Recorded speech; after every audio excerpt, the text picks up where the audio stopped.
চেহারার মধ্যে কোন নূর নাই। দিন যত যায় তত ওটার চেহারা নষ্ট হয়ে যায়। মা মাঝে মধ্যে কয়, বাবা তুই এমন হচ্ছিস কেন? কথা বলে না কেন? বান্ধবী মাঝে মধ্যেই কয়, কি বন্ধু চেহারা তুই একেবারে শেষ, সম্পর্ক তো টিকার কথা না। কথা কয় না কেন? আর মেয়েরা তোমার মতো চাপা ভাঙ্গা দেখলে তো আর কাজ করবে না, বুঝো না ব্যাপারটা? আর তো কমপক্ষে নিজের তো একটা ফিটনেস থাকা লাগবে। হ্যাঁ, এই যখন থাকে না কোনো ফিটনেস, তখনই মনে করেন পিছনে যায় আর কয়, এক বিন্দু ভালোবাসা দাও 4 কেজি হৃদয় দেব। এই যুবক, তোমার খালি ফিটনেসটা ঠিক রাখো, 4 কেজি দেওয়া লাগবে না, কিচ্ছু দেওয়া লাগবে না, ওরাই আসবে। কি খুশির খুশি!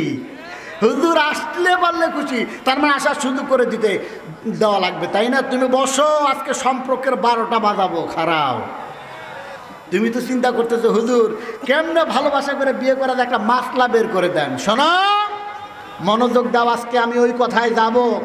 তোমার শুনতে হবে, তোমার জীবনের অত্যন্ত গুরুত্বপূর্ণ কথা আমি আজকে বলবো, তোমাকে মনোযোগ দিয়ে কথাগুলো শুনতে হবে। রাজি আছো ইনশাআল্লাহ?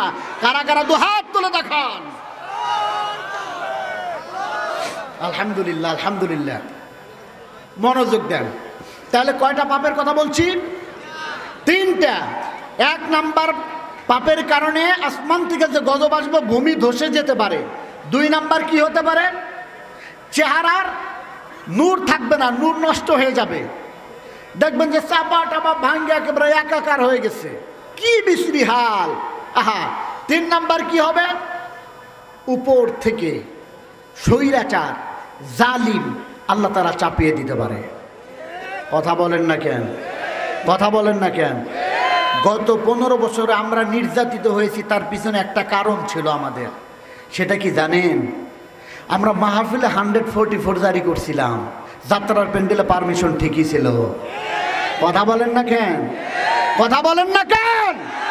কিন্তু আমাদের ইমানের শক্তি সে সময় বাড়ানো দরকার ছিল, যাত্রা বন্ধ করা দরকার ছিল। কথা বলেন না কেন? না হলে এই 15 বছর আমাদের এই নির্যাতিত হতে হতো না। কিন্তু দুঃখের সাথে বলতেছি, কিন্তু এখনো কি আমাদের পরিবর্তন আসছে? আসে নাই। বলবেন কেন? আজকে আপনি মুসলমান, আপনার বিয়ে বাড়িতে গান বাজনা ছাড়া বিয়েটা শুদ্ধই হয় না। এই তুমি ঠিক কও, মানে তোমার বাড়িতেও হয়। কখনো কয় ঠিক ঠিক, কারে কি বলবেন বলে দেখি, সব ঠিক। এই যুবক, তোমার বলছি, তোমার বাড়িতে গান বাজনা হয়, তোমার ছোট বোনের বিয়ে, আর সেখানে গান বাজনা বাদ্যযন্ত্র বাজে, একেবারে বিয়ের উপযুক্ত আরেকটা মেয়ে সেখানে হাজার হাজার শ্রোতার সামনে নাচে, এটা লজ্জা নাই? কথা কয় না? শরম নাই? এটা মেয়েটা বেহায়া, ওর মা সহ। তুমি বড় ভাই হিসাবে অযোগ্য, অদক্ষ, অথর্ব, তোমার লজ্জা থাকা দরকার। তোমার বোনটা নাচে কেমনে? তুমি বোঝো না? তুমি যে পিছনে পিছনে ঘোরো, তোমার বোনটা যেখানে নাচে, তোমার লজ্জা কি নাই? শরম লজ্জা কি সোনালী ব্যাংকে জমা দিছো? হ্যাঁ, এটা একটু বোঝা দরকার তোমার। শোনো, তোমারে বলছি, এখন বিয়ে বাড়িতে বাদ্যযন্ত্র হয়। শোনেন মুরব্বী যারা আছেন, একটা কথা বলি, যুবক তোমাদেরকেও বলছি, যে বিয়ে বাড়িতে গান বাজনা বাজবে সেই বাড়িতে যাও তো দূরের কথা, থুতু ফেলতেও যাবা না। সিদ্ধান্ত নিতে পারবা? পারবেন কারা কারা? একটু 2 হাত তুলে আল্লাহরে দেখান। এটা জটিল ইমানের কথা বলছে। হাত যারা তুলে নেয় মনে করতে হবে সবগুলোর সমস্যা। হাত তুলে নেয়, অনেকেই তুলে নেয়, তুলে নেয়, এই টান টান করে তুলেন, তুলেন, হাত নামান। বিয়ে বাড়িতে আজকে থেকে বক্স বাজবে না। হ্যাঁ, বক্স বাজাতে পারেন, শর্ত হলো ওই বিয়ে বাড়িতে আপনি যদি নাতে রাসূল পরিবেশন করাতে পারেন, সকাল থেকে কোরআন তেলাওয়াত করাতে পারেন, বিভিন্ন তাফসীর মাহফিল, সুন্দর সুন্দর তাফসীর মাহফিল করাতে পারেন, তাহলে ঠিক আছে। তার মানে সেটি আপনি বাজান, ইসলামের সুসংস্কৃতি আছে। কথা বলুন ঠিক কিনা? কিন্তু আপনি গান বাজান হিন্দি গান। কি গান? হিন্দি গান। বোঝে না, হাঁকাও নাচে, কিচ্ছু বোঝে না, কিন্তু খালি নাচে আছে। হ্যাঁ, তো যাক, গান বাজনা বিয়ে বাড়িতে যদি বাজানো হয় তাহলে গজব আসবে না? আসবে না? আসবে কি আসবে না? কেন বললাম? যেই সমাজের যুবক এবং বয়স্করা বাদ্যযন্ত্রের দিকে আসক্ত, সেই সমাজে একটা গজব আসবে, আল্লাহর পক্ষ থেকে আবার জালেম চাপিয়ে দিতে পারে। কথা বলুন ঠিক কিনা? জালেমের ঠেলা কি 15 বছর দেখেন নাই? দোলা বাড়িতে গিয়ে রাত কাটাইছেন মনে নাই? বাড়িতে ঘুমাইতে পারেন নাই, কথা ভুলে গেছেন? হ্যাঁ, সন্তানাদিনে একটু ভালো থাকতে পারেন নাই, ঘুমাইছেন। আমার নীলফামারীর কথা বলছি, আর বুকের মধ্যে মেয়েকে নিয়ে ঘুমাইছে, 8-9 মাস থেকে ঘুমাতে পারে না। মেয়ে ডাকতে বলছেন, আব্বাজান 8-9 মাস হয়ে গেল বাড়িতে থাকার সুযোগ নাই, সকালবেলা কোনো রকম আপনারে দেখি আর রাতের বেলা আপনারে পাই না। আব্বা আজকে আমি আপনার বুকে রাতটা কাটাতে চাই। আব্বা ডাকতে বলছেন, কলিজা টুকরা মেয়ে আমার, ছোট মানুষ, তুমি বুঝো না আমি কোন অবস্থার ভিতরে আছি। আব্বু যদি তোমার সাথে থাকে রাতের অন্ধকারে তোমার আব্বুরে তুলে নিয়ে যাবে। মেয়েটা ছোট্ট মানুষ, কোনো কথাই বোঝে না, ডাকতে বলছেন, আব্বা আজকে রাত আমি আপনার বুকে কাটাতে চাই। মেয়ের কথাকে আর ডিনাই করে দিতে পারে নাই, টান দিয়ে বুকের মধ্যে নিয়ে ঘুমিয়ে পড়েছে। রাত যখন 12টা, দরজার মধ্যে এসে নক করে বলতেছেন, স্যার আমরা এসেছি। স্যারের ঘুম ভাঙানোর জন্য, তার মানে ফজরের নামাজ পড়বেন। ওরা কি ফজরের নামাজের মুসল্লি? ডাক দিচ্ছে, স্যার ওঠেন। স্যার ঘুম থেকে উঠল, চলুন যাই। ওসি স্যার আপনারা ডেকেছে। ডাকার পরে 5 দিন আর খবর নাই। আমার নীলফামারীর কথা বলছি, 5 দিন খবর নাই। চিন্তা করলাম মনে হয় ক্রস ফায়ার দিয়ে শেষ করে দিয়েছে, কারণ এমন অসংখ্য ঘটনা আমরা দেখেছি। রাতের অন্ধকারে তুলে নেয়, ক্রস ফায়ারে মেরে ফেলেছে। আজ পর্যন্ত পরিবারের কাছে লাশটা দেয় নাই। কথা বলুন ঠিক কিনা? আজ পর্যন্ত পরিবার হাহাকারের মধ্যে আছে, আমার ছেলের লাশটা কই, আমার স্বামীর লাশটা কই, আমার বাবার লাশটা কই। কত ভিখারি যে হাত পেতে আছে, লাশের হদিস নাই। কথা বলুন ঠিক কিনা? কারণ সব গণকবর দেওয়া হয়েছে। কথা বলে না কেন? সব গণকবর দেওয়া হয়েছে। আমার ভাইয়েরা, এই জন্য এই জুলুম যদি বন্ধ করতে হয়, এই জুলুম যদি না দেখতে চান, আবার যদি জালেম যদি না দেখতে চান, তাহলে আজকে সিদ্ধান্ত নিতে হবে, মদ খাওয়া যাবে না, নেশা দ্রব্য পান করা যাবে না, 2 নম্বর গায়িকা নায়িকাদেরকে নাচানো যাবে না। এবার বলবেন হুজুর যাত্রা বন্ধ, কিন্তু মোবাইল তো চালু আছে। কথা বলেন না কেন? এখন তো সুবিধা হয়ে গেল। আগে যদি যাত্রা হতো, যাত্রা দেখার জন্য যাওয়া লাগতো, এখন আর যাওয়া লাগে না। এখন যে পরিবেশ হয়ে গেছে, ঘরের মধ্যে বসে আপনি যাত্রা দেখতে পারবেন। বাবার সাথে শুয়ে আছেন, বাবা ঘুমিয়ে পড়েছে, আর কাঁথাটা মাথার মধ্যে মুড়া দিয়া সারাটা রাত মন মতো যদি যাত্রা দেখেন, কেউ কিছুই বলবে না। কথা বলুন ঠিক কিনা? যুবক তোমারে বলছি, এই কাজ আজকে থেকে বন্ধ করতে হবে। পারবা? পারবা? সারা রাত হিন্দি গান, কত নষ্টি ফষ্টি তুমি দেখলা, রাত কাটাইলা, তোমার চোখের নিচে কালো হয়ে গেছে, তোমাকে বাদ দিতে হবে। এটা এই যাত্রা এখন ঘরে ঢুকে গেছে। কথা বলুন ঠিক কিনা? ইমান তো এখন রাখা কঠিন অবস্থা হয়ে গেছে। ইমান রাখা এখন কঠিন অবস্থা। ফজরের জামাতে যুবক যায়, এশার নামাজ আর পড়ে না। কারণ কি? দেখছে যায়, দেখে তো আর নামাজ পড়ার সুযোগ থাকে না। কথা বলুন ঠিক কিনা? আমার বন্ধুরা, এটার থেকে যদি বাঁচাতে চান, এই অশ্লীলতার থেকে, বেহায়াপনার থেকে যদি সন্তানকে বাঁচাতে চান, তাহলে একটা পরামর্শ আমি দেব। শুনবেন কি ইনশাল্লাহ? শুনবেন তো ইনশাল্লাহ? বন্ধুরা আমার, আপনার সন্তানটাকে যদি ভালো করতে চান, নেশাদ্রব্য থেকে বাঁচাতে চান, অশ্লীল গান বাজনা থেকে বাঁচাতে চান, পরামর্শ যেটা দেব সেটা হলো, আপনার সন্তানটাকে নামাজে দাঁড় করিয়ে দেন। 1 নাম্বার কাজ, আল্লাহ বলেছেন ইন্নাস সালাতা তানহা আনিল ফাহশাই ওয়াল মুনকার। চিৎকার দিয়ে বলুন আল্লাহু আকবার। আমার বন্ধুরা, আল্লাহর হাবিব বলেছেন, নিশ্চয় নামাজ সমস্ত অশ্লীল খারাপ কাজ বেহায়াপনা থেকে মানুষকে বিরত রাখে। যেরকম সুবহানাল্লাহ। কেন এই কথা বললাম? আল্লাহ রাসূলের ওফাতের পর মদিনার রাস্তা দিয়ে, মরুভূমির রাস্তা দিয়ে একজন যুবতী তার বাড়ির দিকে রওনা দিয়েছেন। পিছন থেকে একজন যুবক দৌড়ে আসতেছে। মেয়েটি ভয় পেয়ে গেল। তার জিহ্বাটা কণ্ঠনালীর কাছে চলে এসেছে, প্রাণটা কণ্ঠনালীর কাছে চলে এসেছে ভয়ে। আজকে মনে হয় আমার সতীত্ব টিকিয়ে রাখতে পারবো না, মনে হয় নষ্ট হয়ে যাবে। মেয়েটি ভয় পেয়ে গেল। ভয় পেয়ে মেয়েটি মরুভূমির মধ্যে বসে পড়েছে। পিছন দিক থেকে যুবক এসে ডাক দিয়ে বলছেন, বোন আমার, আল্লাহু আকবার, ও আমার বোন, ভয় পেও না, আমাকে দেখে ভয় পেও না। আমি তোমার সতীত্ব নষ্ট করার জন্য আসি নাই, আমি তোমার সতীত্বের পাহারা দেওয়ার জন্য আসছি। আমি আর কেউ নয়, আমি বিশ্ব নবী জনাবে মুহাম্মদুর রাসূলুল্লাহ সাল্লাল্লাহু আলাইহি ওয়াসাল্লামের সাহাবী। চিৎকার দিয়ে কন্যা সুবহানাল্লাহ। আমি আল্লাহর হাবিব জনাবে মুহাম্মদুর রাসূলুল্লাহ সাল্লাল্লাহু আলাইহি ওয়াসাল্লামের সাহাবী। আমি তোমার চরিত্রের পাহারা দেওয়ার জন্য আসছি। বলো তুমি কোথায় যাবে, আমি তোমার ওই জায়গায় পৌঁছে দেই। যেরকম সুবহানাল্লাহ। এজন্য আপনার সন্তানটাকে যদি ভালো বানাতে চান, পরহেজগার বানাতে চান, নেককার বানাতে চান, 1 নাম্বার হলো নামাজে দাঁড় করিয়ে দেন। 2 নাম্বার হলো সকাল সন্ধ্যা আল্লাহর কোরআন তেলাওয়াতের অভ্যাসে পরিণত করে দেন। আপনার সন্তানটাকে কোরআন তেলাওয়াত শিখান। আপনার সন্তানটা যদি কোরআন তেলাওয়াত করে, আল্লাহর হাবিবের হাদিস যদি প্রতিদিন অধ্যয়ন করে, ইসলামের ইতিহাস যদি প্রতিদিন অধ্যয়ন করে, আর সঙ্গটা যদি ভালো হয়ে যায়, আমার বিশ্বাস আপনার এই সন্তানটি নিয়ে আর টেনশন করতে হবে না।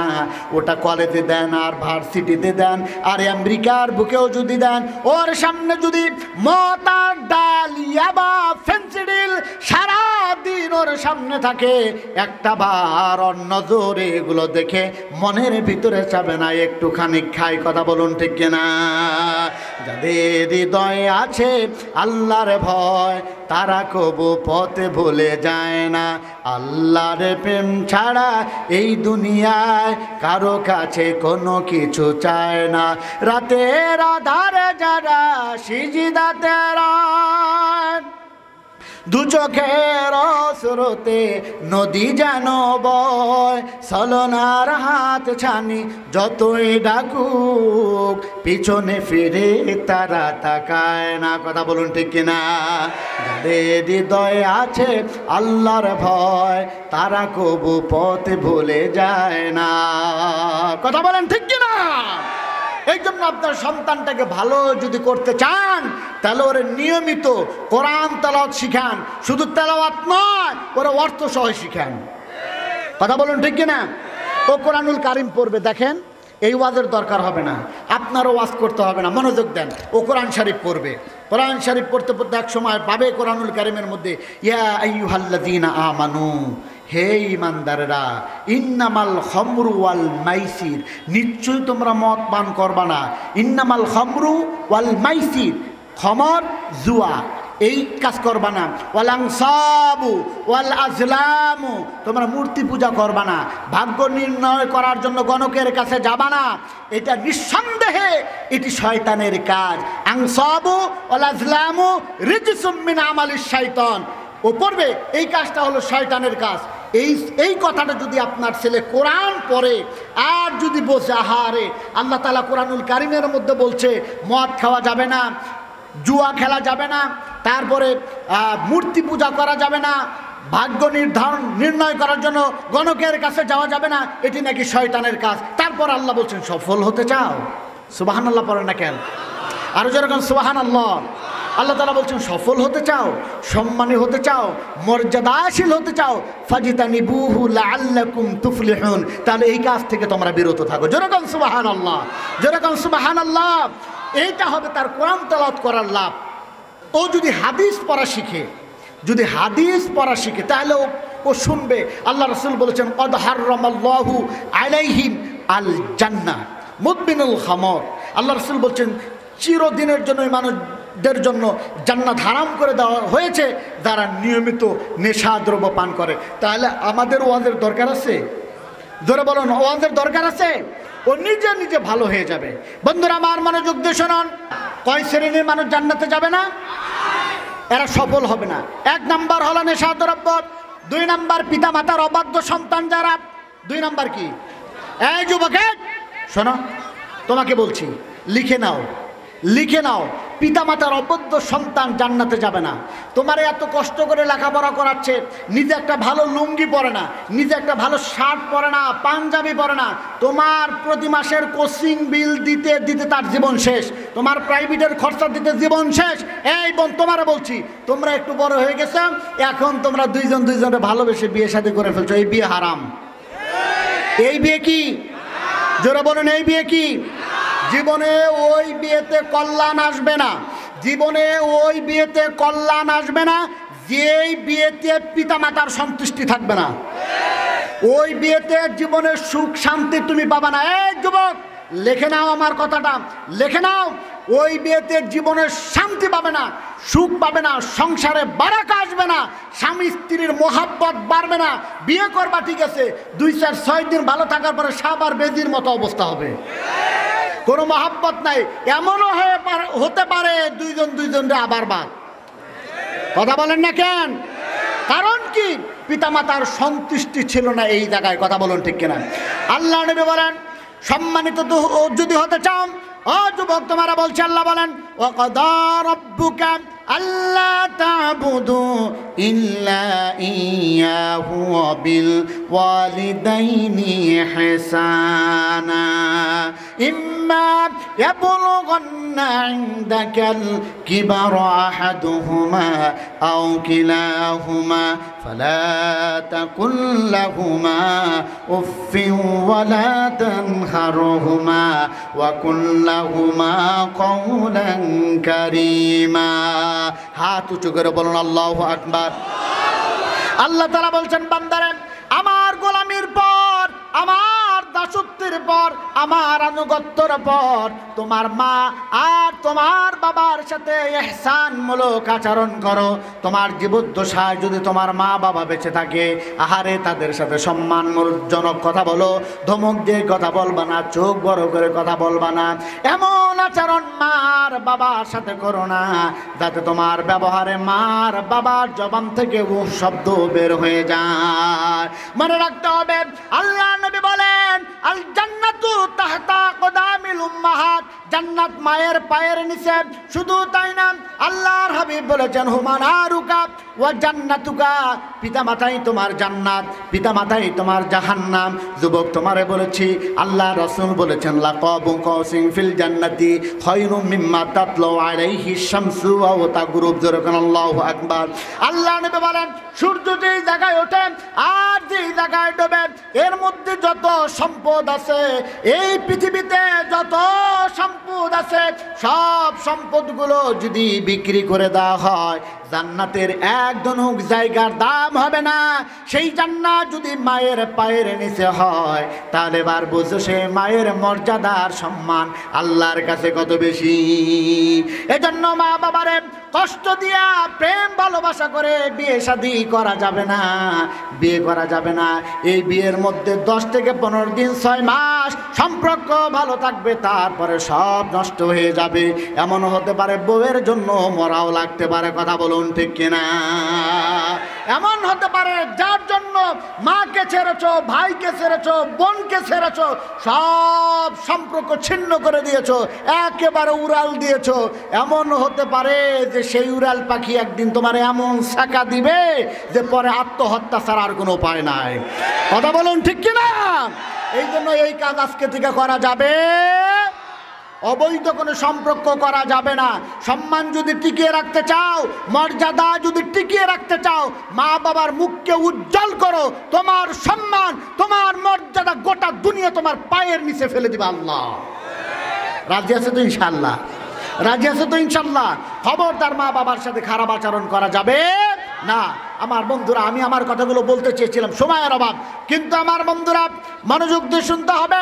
আপনি যত বড় আবেদ হন, যত বড় নেককার হন, যত বড় আলেম হন, যত বড় মসজিদের খতিব সাহেব হন, আর যত বড় ইমাম সাহেব হন, আপনি যত বড় বুজুর্গ হন, আপনার তাহাজ্জুদ মিস নাও হতে পারে, আপনার 5 ওয়াক্ত নামাজ জামাতে আছে, সব ঠিক আছে, আপনার জায়নামাজ যদি পানিতে বিছাইয়া নামাজ পড়েন, এমন বুজুর্গগিরি যদি আপনি করতে পারেন, নিঃসন্দেহে রাসূল বলেছেন কদ হারামাল্লাহু আলাইহিমাল জান্নাহ ওয়ালা আকুম, পিতামাতার অবাধ্য সন্তান জান্নাতে যাবে না। আপনি যেই হন না কেন, এই যুবক তোমাকেই বলছি, যত বড় বুজুর্গ হও না কেন, তোমার জান্নাত নসিব হবে না। কেন এই কথা বলেছি? জুরাইস নামের একজন বুজুর্গ, আল্লাহর হাবিব সাল্লাল্লাহু আলাইহি ওয়াসাল্লাম বলেছেন, এত নেককার মানুষ, এত পরহেজগার মানুষ, এত আল্লাহওয়ালা মানুষ বাড়িতে ইবাদত করতেন না, বাড়ির থেকে আলাদা জায়গায় চলে গেছে, খানকা বানিয়েছে, সেখানে ইবাদত করতেন। একদিন বৃদ্ধা মা দরজায় গিয়ে ডাক দিচ্ছেন, জুরাইস, আমি তোমার মা এসেছি, ও কলিজার টুকরা, আমি তোমার সাথে কথা বলতে চাই। জুরাইস নামাজে দাঁড়িয়ে, নামাজটা ছাড়তে মন চায় না, এমন সুন্দর করে নামাজে দাঁড়িয়েছে, মা বিরক্ত হয়ে চলে গেছে। দ্বিতীয় দিন আবার আসছে, ডাক দিয়ে বলছেন, জুরাইস, আমি তোর মা আসছি। জুরাইস নামাজে দাঁড়িয়েছে, চিন্তা করছেন নামাজ শেষ করে মা ডাকে সাড়া দিব। তৃতীয় দিন আবার আসছে, আবার ডাক দেয়, জুরাইস, আমার কলিজার টুকরা সন্তান, আমি তোর মা এসেছি। আবার জুরাইস নামাজে দাঁড়িয়েছে, আর মা ওই টাইমে আসে, চিন্তা করে নামাজটা শেষ করে মার সাথে কথা বলবো। মা অত্যন্ত বেজার হয়ে গেলেন, হাত বাড়ে বলছেন, আল্লাহ, 3 দিন আমার সন্তানকে ডাকলাম, আমার সন্তান আমার ডাকে সাড়া দিল না। ওগো আল্লাহ, আমার সন্তানের কপালে জিনার অপবাদ না পাওয়া পর্যন্ত মৃত্যু দিও না। জোরে কর নাউযুবিল্লাহ। বন্ধুরা, আমার তো মঞ্জুর হয়ে গেল। 15 দিন গেল না, 15 দিনের মধ্যে এলাকার এক নষ্টা মহিলার বাচ্চা হয়ে গেল। বাচ্চা হওয়ার পর এলাকার মানুষ সিদ্ধান্ত নিল, তোমার বাচ্চা হলো কেমনে? একজন বলল, তুমি হুজুরের কথা বলবা। একজন মানুষ বলল, হুজুরের কথা বলবা। তাই বলে দিয়েছেন, টাকা পয়সা পাওয়ার কারণে হুজুরের নাম বলেছে। হুজুরের কলার ধরে বের করলো, খানকা ভেঙে চোরমাচার করে দিল। হুজুরকে আনার পর ডাকতে বলছো, তুমি এই কাজ করেছো নাকি?